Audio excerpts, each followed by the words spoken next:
Okay, before we jump into chapter 14, just a quick reminder, have your annotation sheet nearby and take annotations, take notes whenever you need to. Take very good notes. This starts with a German proverb that says, "Who wagers nothing, he wins nothing." In other words, if you're not going to try for things or bet on things, you're not going to win anything, right? My opportunity came the following morning. Okay, what opportunity?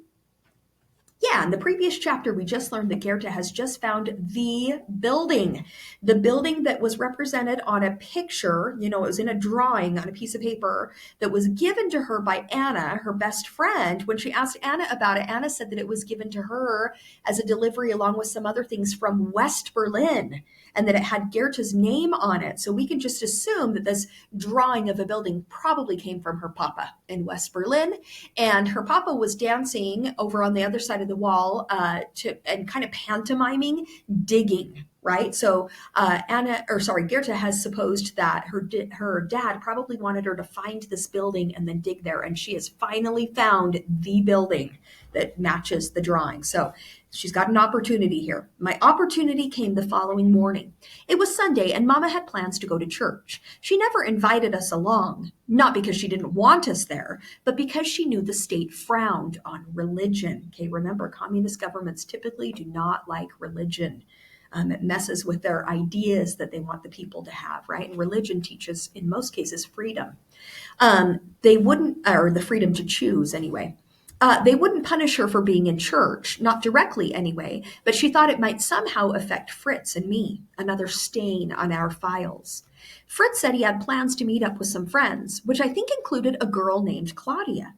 The only thing I knew about her was that she sold bicycles and wore her hair in the bouffant style, like young women did in the West. Maybe you've seen pictures of ladies in the 1960s here in the US. They would wear their hair in kind of like that poofy hairstyle, right? It was usually like shoulder length and it would kind of poof out on top and on the sides. And anyway, that's the hairstyle that Claudia is wearing. So very Western style. The minute he left, I hurried, oh, sorry, like they did in the West. I overheard Fritz's friends teasing him about her, and by his reaction, it was obvious that he liked Claudia a lot. The minute he left, I hurried down to the basement of our apartment, grabbed our shovel, and left for that old building in Papa's picture. Okay, top of page 88. I had hoped for an uneventful walk there, but a young girl hauling a big shovel through the city is hardly inconspicuous. Okay, that's a great vocabulary word, and you may or may not know the meaning. If you don't know the meaning, though, they've given us some good context clues. First of all, it's got the prefix in front of it, right? Whenever we add the prefix in front of a word, what does it do to the meaning? Yeah, it makes it the opposite, right? And then it's saying that she would be a girl hauling a big shovel through the city. Do you think that would be very noticeable for her to be doing that? That's kind of unusual, right? And yeah, conspicuous means to stand out or to be very visible or noticeable, right? So inconspicuous means the opposite, to kind of blend in. So she's saying, me hauling a shovel through town is hardly inconspicuous, all right? I hadn't even left my own block when Frau Eberhard, a woman who lived in our apartment building, greeted me and asked, "Where are you going with that? Does your mother know what you're up to?" Okay, so really quickly, Frau is not Frau Eberhard's first name. What does Frau mean in German? That means Mrs. Fräulein means miss, and Frau means Mrs. Okay, so she's one of her neighbors, Frau Eberhard, and you're going to find out she's kind of a nosy one.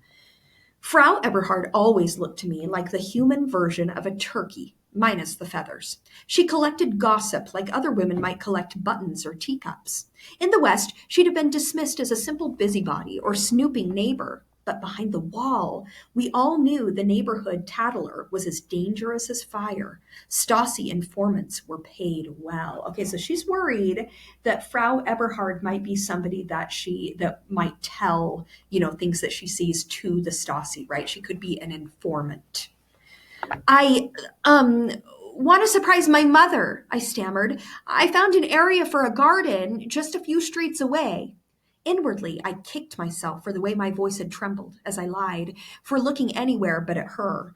But I was supposed to be smarter than this. Papa expected more of me. Somehow, knowing he would want me to lie made it easier. Frau Eberhard's beak of a mouth pursed together as if she wasn't quite sure whether I had told the truth. I was sure she could read the deceit that was almost certainly written all over my face. What does deceit mean?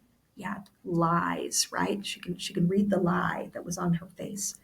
But this wouldn't be my last lie. Mama often warned me that the Stasi had blanketed the country with informants. It might be a bus driver or a coworker or even a family member. Yeah, this is one of the saddest parts of communism or controlling governments is sometimes you don't know who you can trust. Anybody, a neighbor, a friend, they might be somebody who is reporting things to the government. And why would somebody do that?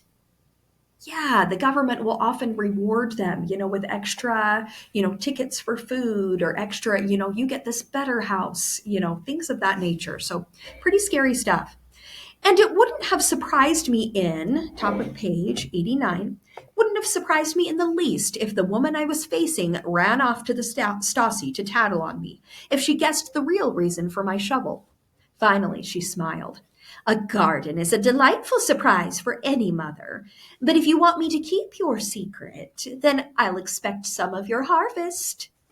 Maybe that was just polite conversation and was totally meaningless, or maybe she wanted a bribe for her silence. I really didn't know. Either way, it presented a problem since there wasn't going to be any harvest. All I could do was avoid bumping into her again for a long time, forever if I could arrange it. Once I spotted the building, I did a careful check for any officers in the area. This time, fresh tire tracks ran through the crusty dirt, so I knew they had come through only last night.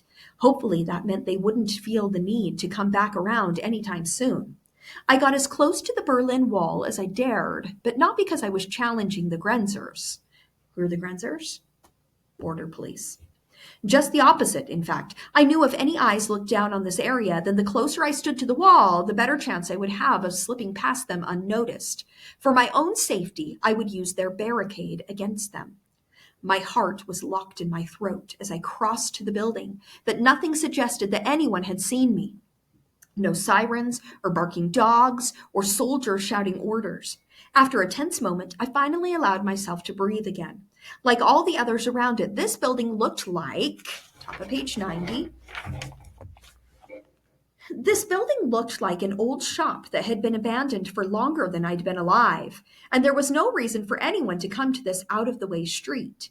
I crouched beside each of the ground level windows and pressed at the boards, hoping for one that seemed loose. The first two windows were still boarded up tight, but the third seemed to have some give. I had to use the shovel to pry the boards loose, but I finally managed to open up a small gap, then slid through it. Once inside, I had a short jump onto a hard dirt floor. It smelled of mold and rotting wood from the floorboards above me, and the standing water in the corners probably still hadn't dried out from winter. The only light came in slivers between the wood boards across the windows and painted creepy, dusty shadows. It gave me a shiver, though I couldn't be sure if that was because the room was chilly or because I was afraid. No matter how eerie this room was, I also knew full well that the boundary for the Berlin Wall ran straight through this building. If I touched the brick on the far end of this room, I would be standing within the line of the death strip. In fact, I thought the Grenzers would probably consider this entire building inside that forbidden zone. If so, then I was in the death strip now. I wanted to leave. I should just climb back out the window and run to the safety of my bedroom. I never had to tell anyone about this place. And the next time I saw my father, I could just shrug at him as if I had never gotten that picture. He, top of page 91, he could go forward with his life, and I would go forward with mine. But now that I was here, I knew I couldn't do that. Papa wanted me to find this building, and he wanted me to dig here. I wasn't sure why he had chosen this place, but it was important enough to let me take the risk of standing here. It had to be good, an entire chest full of money, or better yet, fake passports that would allow us an easy slide across the border, or something better than I could dream of, something he believed was worth the risk to my life. A crumbling stone stairway led to the main floor above me. I poked my head up there, and printed in old paint on the wall was a faded sign that simply said, Willkommen. In that moment, I named this place in my mind the Welcome Building. Okay, so great context clue here. So Jennifer Nielsen gives us this word, willkommen, right? And she doesn't really tell us the meaning directly, right? But indirectly, she gives us a huge hint. After Goethe reads this word, what does she call the building? The Welcome Building. So let's make an inference. What does willkommen probably mean? It means welcome, absolutely. The main floor was empty except for the piles of old brick. The same brick filled every window and door opening facing onto the death strip. There was enough brick so they could have sealed up all the back openings too. Maybe they'd given up before they finished. Another stairway went to an upper level, an attic maybe, but nothing would ever get me up there, where I was even more exposed. I crept back downstairs on the hunt for Papa's treasure. Okay, back up just a little bit, just to be sure we're clear. So this building backs up against the death strip. We talked about this in class. The death strip is there's the border between East and West Berlin, right? So West Berlin's over here, East Berlin's over here. And then there's space. There's actually a wall over there on that border. But then there's this big wide space before the Berlin Wall, the big wall right here that has the barbed wire and the electrified fence and stuff. This dead space in between those two areas is the death strip. And it's guarded by border police day and night. It's guarded by guard dogs. There are mines and explosives. Like I already mentioned, there's the barbed wire and electrified fence. They have watchtowers that the guards will use to look over, the area and make sure that nobody trespasses. There is a sand area along the death strip too. So if anybody does try, or if anybody, possibly makes it that far, they can track the footprints in the sand. So yeah, just to be clear of what that death strip is, and I showed you guys a diagram of it in class. Okay, bottom of page 91. After choosing my starting place, I raised the shovel, stuck the tip of the blade into the dirt, and crunched my foot down on the blade's shoulder. But in the hard earth, it didn't even go down a full centimeter. I tried again, pushing harder. Top of page 92. And even jumped up on it, using all my weight to force the blade into the ground. But nothing I did made any difference. It was like digging through concrete with a spoon. I moved the shovel to a different spot and tried again, but still with no success. The same thing happened in another corner. It was quickly becoming obvious that my father hadn't buried a single thing in this basement, not unless he had done it 30 years ago, because I was convinced this hard ground hadn't been disturbed for at least that long.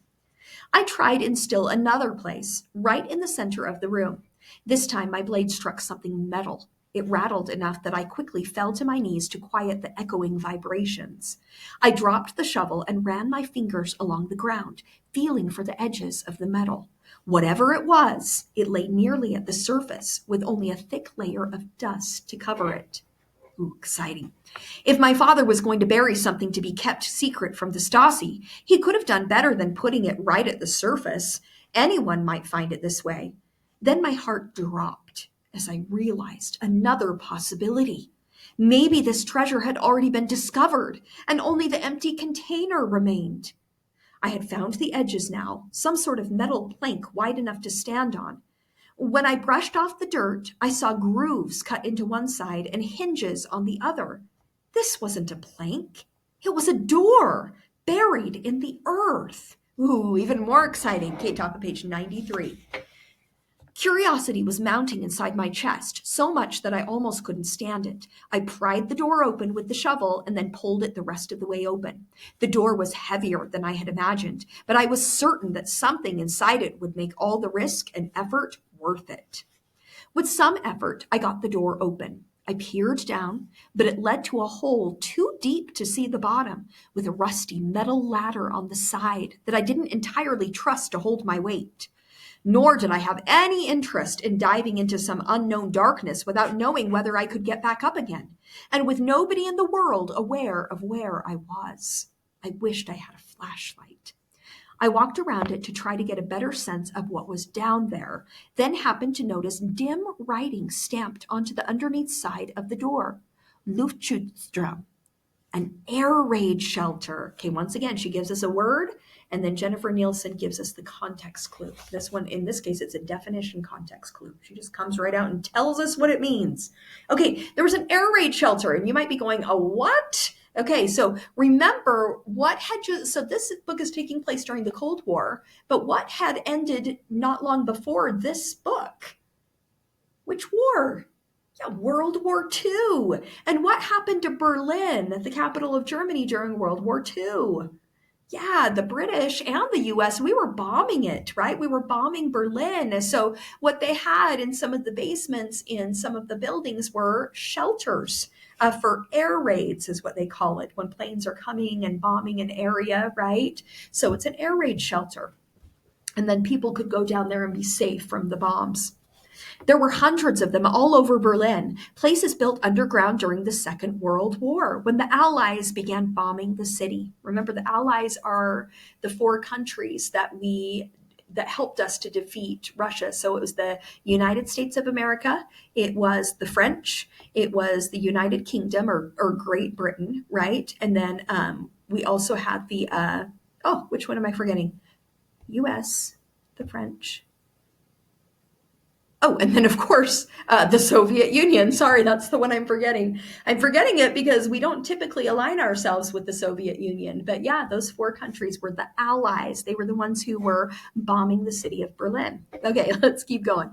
There was nothing special about them. We had one under my own apartment building, in fact, and so did Anna. So there was no reason, none at all, why my father would go to the trouble of putting anything special inside this one so far from home. I closed up the door and even scattered dirt across it again, then did my best to erase any evidence that I had been here. Obviously, I had misunderstood my father's instructions. Okay, that's the bottom of page 93. So we're going to turn to the top of page 94. All right, last page of this chapter. Okay. Whatever his meaning was with the silly dances in the picture, I couldn't understand it. Maybe there was no meaning. Maybe his dance was only a dance, and this picture was only a picture. It might not even be from him at all. If I was reading secret messages into it, that was only a sign of my boredom and desire to find some lost connection to my father. I climbed out of the basement, pulled the boards that had blocked the window back into place, and stashed the shovel beneath some rubble in the alleyway so I wouldn't have to answer any questions about it on the way home. I hadn't lost hope. No, that wasn't the right word for it. It wasn't lost because I didn't intend to try finding it again.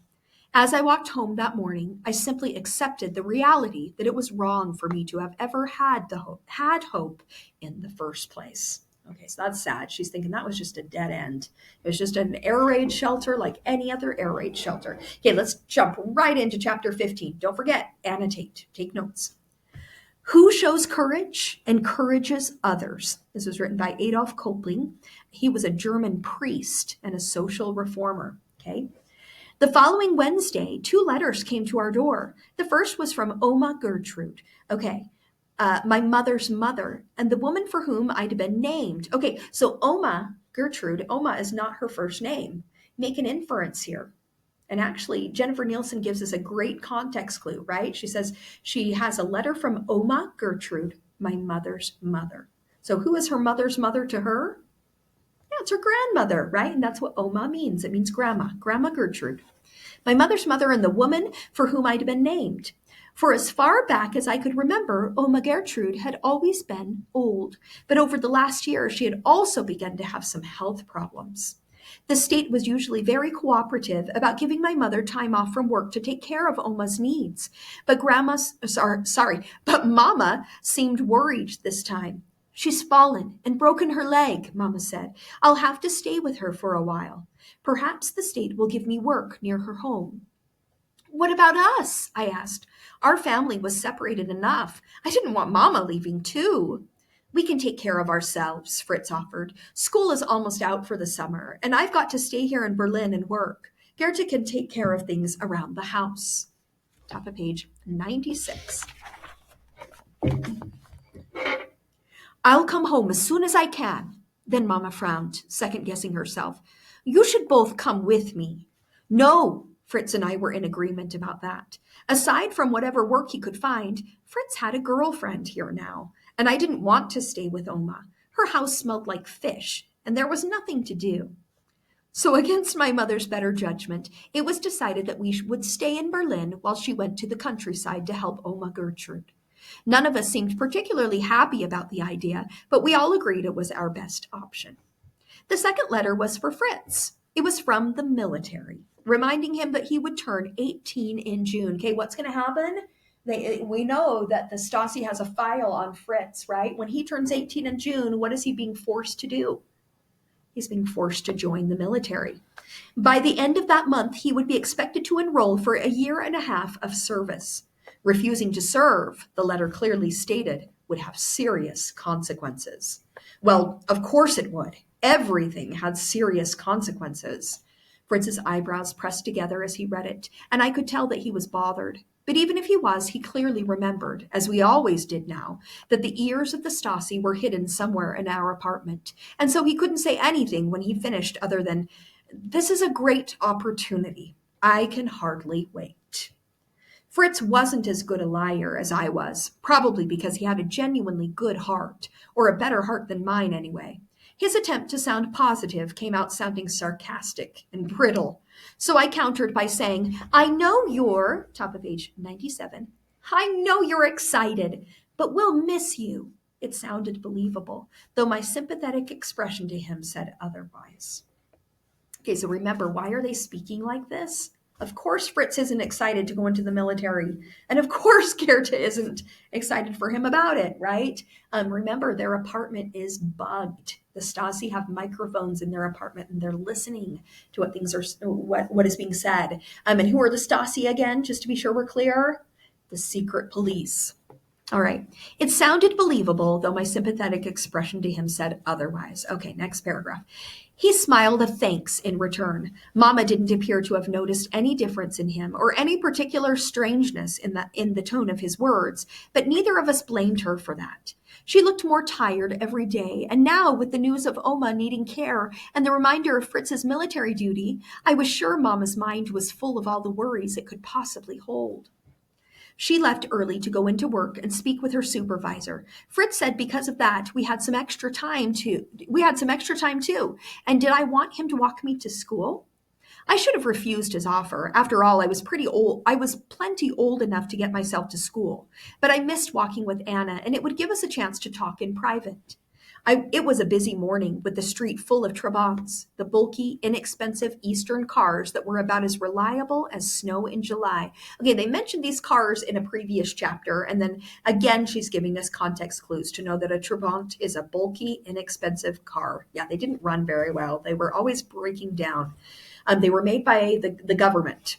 The common joke said that the best feature of any Trabant was the heater in back, which would warm your hands as you pushed it home. Meaning, yep, they break down a lot. There you go. So that joke even solidifies what I said. Okay, as we left the building, a white truck pulled up directly in front of our apartment. It looked like a delivery truck, but had no markings on it at all. That alone was odd.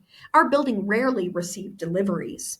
A door opened and a man was pushed out onto the street. He fell on his hands and knees, and the second I recognized our neighbor, I darted over to help him up. Oh man, so this van is pulls up in front of their apartment building, and they push a man out onto the street, and it is their neighbor, Herr Kraus, top of page 98.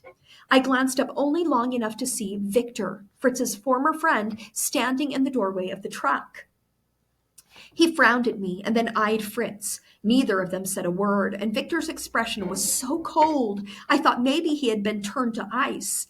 Then he shut the door and the truck drove away. Herr Kraus had heavy bags under his eyes and his hands were shaking. "Are you all right?" I asked him. "Can we send for a doctor?" He put his hands on either side of my face and tears streamed down his cheeks. "I never should have printed those papers," he said. "Do you hear me? I was wrong." By then, another woman in our apartment had seen Herr Kraus. She darted forward and used her shoulders to prop him up. Fritz held out a hand and said, "I can carry him in." "No!" The woman pushed his hand away as if he had offered poison rather than help. "It's better for everyone if you go to school." Her eyes darted around the street. "Please, just go." It's getting worse, Fritz said to me when we were alone. People are more suspicious of us, and they keep their distance. Word is getting out that I was arrested. Anna barely looks at me anymore. Then I shrugged. School is out at the end of this week, though, so at least, top of page 99, at least during the summer, I won't have to watch her ignore me all day. Fritz stopped walking and shoved his hands in his pockets. There's this girl I like. Claudia? He smiled at first, hearing her name, but it quickly faded away. Yeah, we've known each other for a long time, but just started dating a few weeks ago. I like her a lot, actually, and even asked if she'd wait for me until I got my release from the military. She said she would, until last night. Her father doesn't want us dating anymore. Why not? Fritz kicked at the ground with his foot. The Stasi showed him my file. They suggested it wouldn't be good for Claudia to continue dating me. I'm sorry, Fritz. My sympathy wouldn't make him feel any better. I knew that, but I felt his hurt and frustration like it was my own. He only sucked in a whistle of air and then blew it out again. Ever since I was arrested a couple of months ago, I've tried, Goethe. Honestly, I have. I've tried to say the right things and do the right things and be whatever it is they want of me. But the more I try to do what they want, the more I understand that my life has been put on this track to failure. From now on, wherever I go, they will stand in my way. I can't win against them. You can get Claudia back. I'm sure you can. Top of page 100. Maybe, but that's not why I told you. He smiled, but it was so sad and hopeless.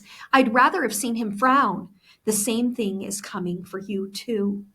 Even though he spoke quietly, his words echoed like thunder in my ears.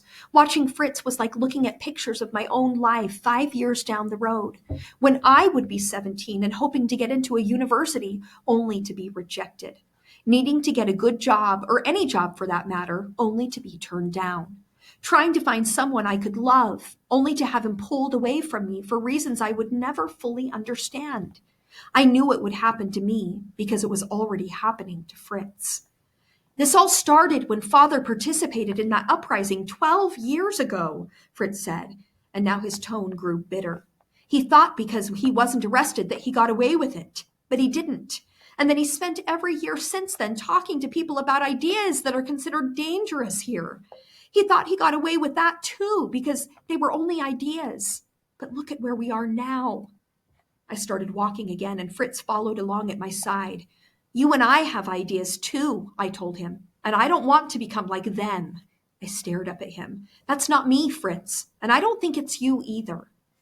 No, it's not, he said. In fact, never mind. In fact, what? Fritz was avoiding my eyes now, so I moved in front of him, forcing him to look at me. Tell me. Top of page 101. He opened his mouth and then clamped it shut and walked past me. A new worry sprouted in my chest as I hurried to catch up to him. Fritz had been keeping secrets from Mama for years, just to protect her, but something had changed. Now he had started keeping them from me as well. Okay, let's dive right into the next chapter, chapter 16, which begins with Freedom Lies in Being Bold. This is actually from Robert Frost. He's a very famous American poet, if not the most famous American poet. Okay, if you haven't taken annotations, make sure that you do. Take those good notes so that you can do well on the quiz. Here we go. After school, I returned to the Welcome Building. Every minute since the last time I was here had nagged at me. I'd left too quickly before. My father wanted me in that air raid shelter, and today I intended to get down there. I didn't bring the shovel in from the alley, but I did have a flashlight that I had snuck into my bag and kept hidden throughout the day. I stood in the alley and kept an eye on the guards in the nearest tower. The instant they turned their backs, I ran for the building, watching them the entire time. I didn't anticipate the irrigation ditch being as full of water as it was. I almost made the jump across, but still landed in mud, which slowed my run afterward. I must have made it to the building before they saw me, or else sirens would be headed my way already. But it was still too close, and even running so fast, top of page 103, even running so fast would have looked suspicious. If I was going to be on this property, I could never be stupid like that again. From now on, I would approach from the side in the shadow of the wall. After I reached the building, it wasn't hard to squeeze between the pried up boards, drop onto the dirt floor, and then push the board shut. There were fresh tire tracks from Grenzers on patrol, and more could be laid before nightfall. I needed to hurry. I grabbed the flashlight from my bag, stuffed it into the waistband of my skirt, and pulled open the heavy metal door to the air raid shelter. Then I lay on my stomach and angled the flashlight downward to get an idea of what might be inside. I didn't expect ghosts or monsters to leap out at me, but at the same time, I wasn't fully ruling out that possibility either.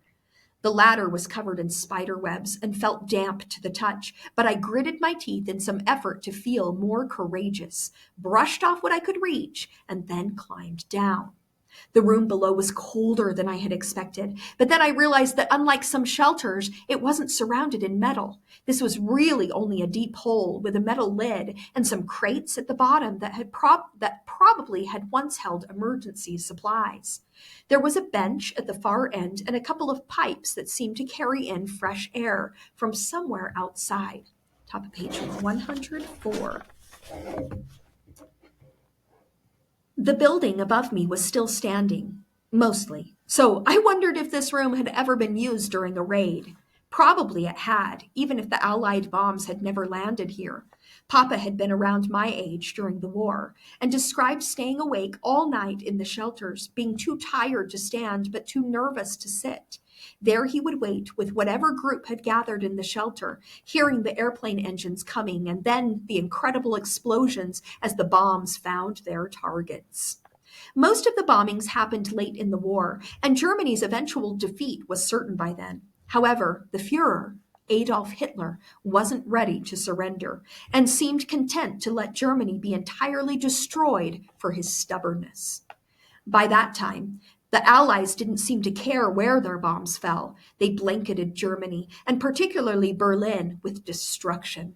My schoolteacher said that by the end of the war, nearly all of East Berlin had been completely destroyed. Mama said the reason East Berliners didn't fight the wall was because so many citizens considered it God's punishment for Germany's crimes in the Second World War. Yeah, it's easy to see why they might believe that, right? Because Germany did do some terrible things under Adolf Hitler, right? They were persecuting the Jews and killing them. Maybe that was so, but God didn't seem to be punishing the West equally. And besides, the war was the crime of my grandparents' generation. I didn't see why I should be forced to share in their penance. I was too busy with my own crime anyway, that of standing in this air raid shelter. Okay, so she believes she's committing a crime because she's probably not supposed to be in that building or in that air raid shelter in the basement. Okay, top of page 105. It quickly became obvious that there was no treasure in this room. If anything had ever been here, it was stolen away long ago. But Papa should have expected that. He wouldn't have sent me here for something that could so easily be taken. Besides, whatever was here, he wanted me to dig for it. The east side of the room was crowded with crates and the bench, and the dirt behind it was buffered with large rocks. So I wandered to the west side and pulled at the dirt, which crumbled in cakes in my hand.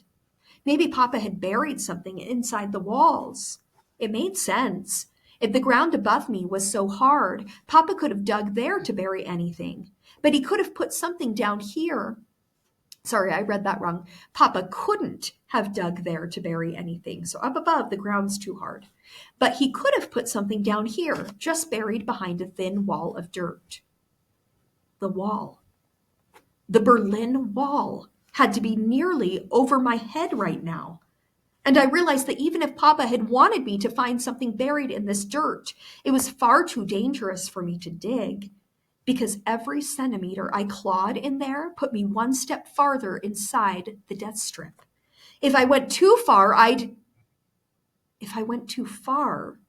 end up in the West. The truth crashed into me like I just tumbled through waves of the ocean. I had been wrong before. There was no treasure buried in this air raid shelter. No, the shelter itself was the treasure. Top of page 106. Papa must have known about this shelter because maybe he had stood in this very room as a child. This was where Papa wanted me to start digging. He wanted me to tunnel into the West, to freedom, to him. Oh, wow, what a great chapter. Okay, it's getting really exciting here. See you in the next video.